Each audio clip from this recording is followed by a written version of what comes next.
c'est bon. En fait, quand ça s'est passé, j'étais chez moi. Et bon, comme tout le monde, on a tous Facebook, tout ça. Donc je commence à regarder. Et tout de suite, en fait, j'ai pensé à la maman du petit garçon. Parce que je savais qu'elle habitait dans cette rue-là, enfin dans ce numéro-là. Donc du coup, j'ai appelé ma collègue Lamia. Et elle m'a dit qu'elle n'arrivait pas à la voir. Donc du coup, je me suis vachement inquiétée. Bon, je pensais aussi aux autres, mais elle de manière plus particulière, quoi. Donc du coup, on l'a appelée à plusieurs reprises. Elle ne répondait pas. Et donc du coup, enfin moi personnellement, j'y ai cru. Je pensais qu'ils allaient la trouver quand même. Dans une poche, un truc comme ça. Je me suis dit, ils vont la trouver.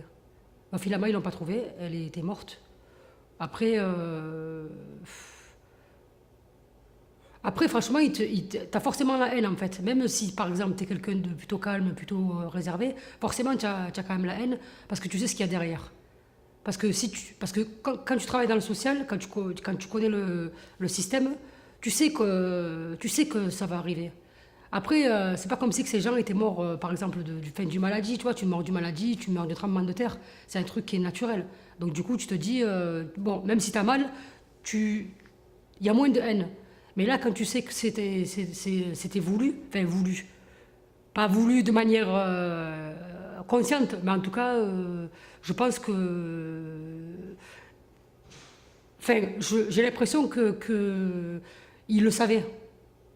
Je pense qu'il le savait, mais que comme il y a beaucoup de mépris par rapport à ce quartier-là, donc du coup, ils se sont dit,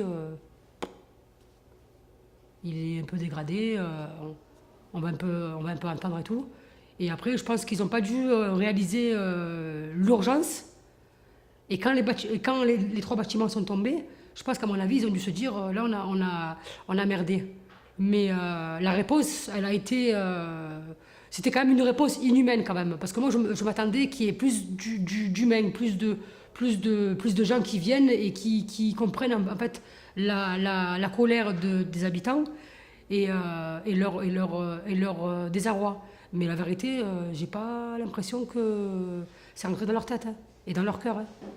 Je pense qu'il y a du mépris, mais plus. Ça veut dire qu'eux, ils vivent dans un monde.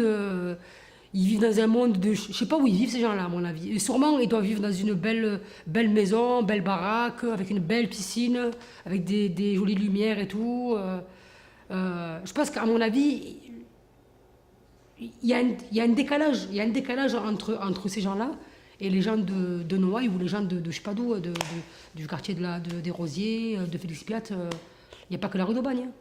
Il y a plein de quartiers à Marseille qui sont délabrés, mais je pense qu'ils s'en foutent en fait. Vraiment, je pense qu'il y a du mépris en fait, c'est plus que du mépris en fait. C'est plus que du mépris parce que c'est une haine de la misère en fait.